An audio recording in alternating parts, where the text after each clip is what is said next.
This episode of the 31 Days of Horror is made possible thanks to our patrons. Patrons like Justin Doucette, Anthony Garcia, Odalis Grajeda, Alex Peterson, Aaron Baker, James Leese, Matthew Berg, Big Carl, Renee Gergeson, Old Dirty Baptist, that's a good one, and Robert Carson. To see how you can support the podcast and get rewarded, please check out the reward tiers at patreon.com/creepypod.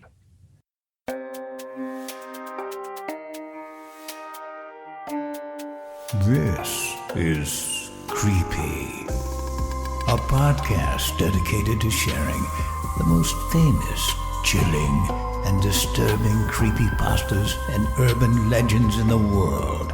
Whether these stories truly happened or are simply fabrications is for you to decide. These stories may contain graphic depictions of violence and explicit language. Listener discretion is advised. Creepy presents The 31 Days of Horror, Day 11, The Perfect Child. He was the sweetest child in the world. There was no doubt about it. The moment he was born, people gathered around the nursery, pointing at his sleeping form and crooning. What gorgeous hair! What beautiful lips! What adorably chubby cheeks! Fathers ignore their own newborn children in favor of that tiny, perfect baby. Mothers toddled to the glass and pressed tired faces against it, crying for their poor fortune. How much better a life would be if that was their child. The nurse that delivered him was amazed when she first held him in her arms. His skin was creamy and white, not that molted pink every other baby sported. At first she thought he was dead, his eyes shut and his dark brown curls matted against his skull. As soon as she held him, however, she knew he was just fine.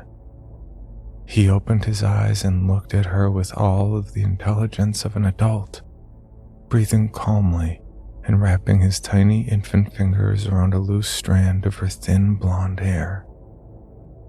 He never once cried, and his mother worried from her bed, sitting up and crying out at the nurse that so lovingly cradled her child. "My baby! What's wrong with him?" Her voice was weak, and her eyes fluttered as she exhaustively fumbled at the bed sheets she was swaddled in. The nurse glared at her over this perfect babe's head and snapped at the woman. There was nothing wrong with the child, and there never would be.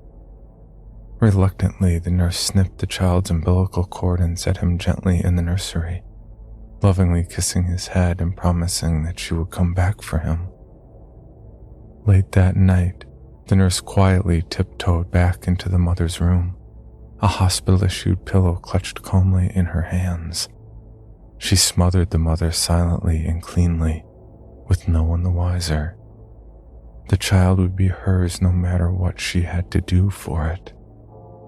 She would kill 1,000 women to get her hands on that lovely little boy.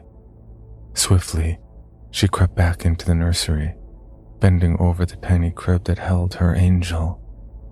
Crooning, she told the baby boy stories of how she would love him as he grew, and how well taken care of he would be. The nurse didn't even hear the man sliding into the nursery behind her, a scalpel held firmly in his left hand.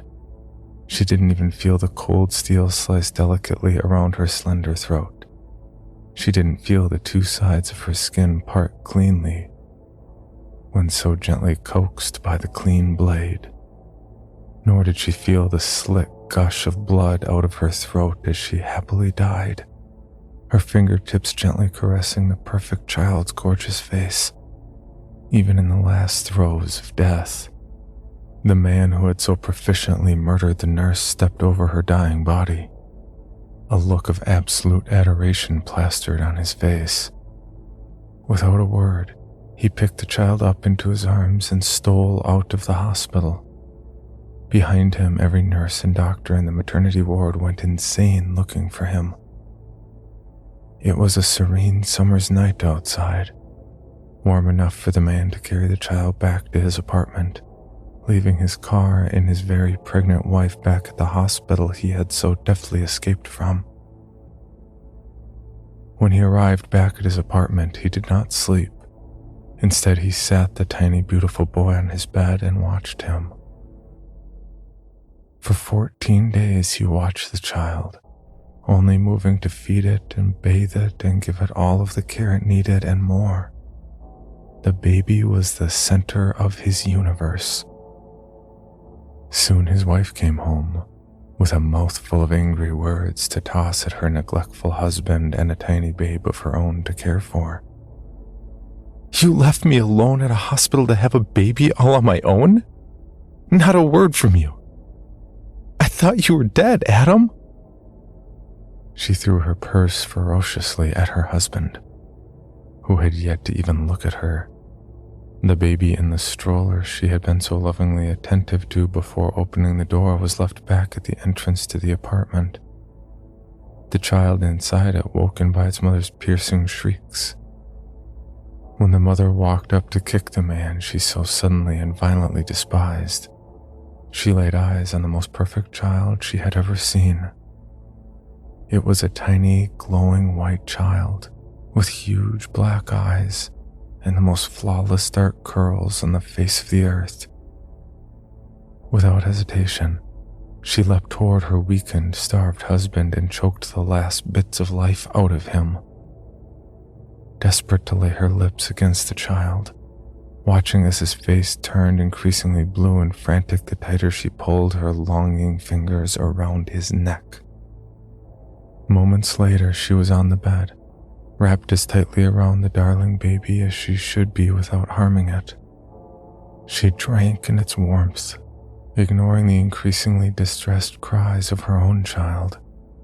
Soon, irritated beyond belief by her own incredibly flawed child's cries of affection, she took her aggression out on it.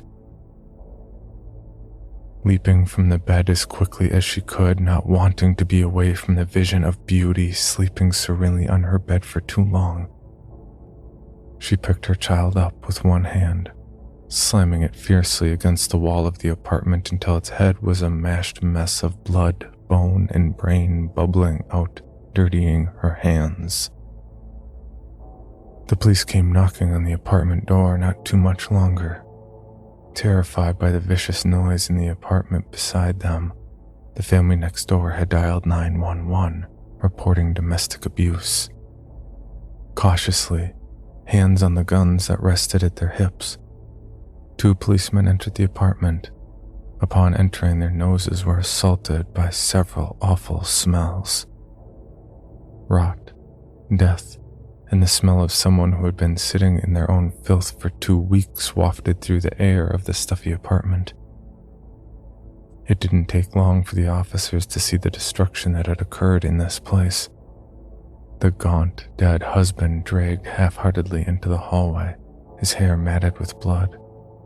The younger officer swayed on his feet, threatening to faint.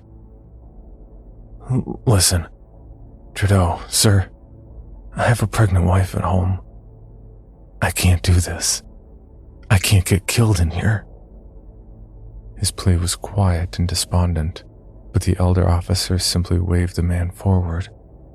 They could hear cooing in the bedroom down the hall and, stepping over the dead man that lay at the entrance, entered the open door of the room. Immediately upon entering, the elder officer bent down and vomited. The scene that met his eyes too much for even someone as experienced as him to handle.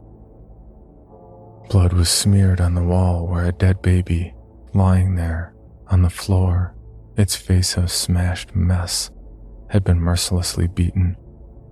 On the bed was a chubby woman, obviously the woman who had borne and murdered the baby. Cradled in her arms, pressed firmly against a swollen breast, was a naked, rotten baby, its skin blue and its mouth puffed up with death. She whispered to it sweetly, the most contented look on her face. The younger officer, however, was calm. It was clear what he must do. The woman held an angel, and he wanted it. Such a perfect child had never existed. The decision was easy to make. Pulling his gun quickly, he shot the woman once in the head, delighting in the explosion of gorgeous crimson that fanned out behind her. The younger man's companion turned, a look of confusion on his face. Immediately he was met with 2 bullets to the left eye. Smiling, the younger man watched his friend slide back against the already bloodied wall behind him. The baby would be his, and no one would stop him from taking it now. For more information, including pictures and videos of the stories told on this podcast, or to suggest stories for future episodes, please visit us at CreepyPod on Twitter, Instagram, and Facebook, or email us at creepypod@gmail.com. All stories told on this podcast can be found at creepypastawikia.com and are protected by a Creative Commons license. Some rights reserved unless otherwise stated.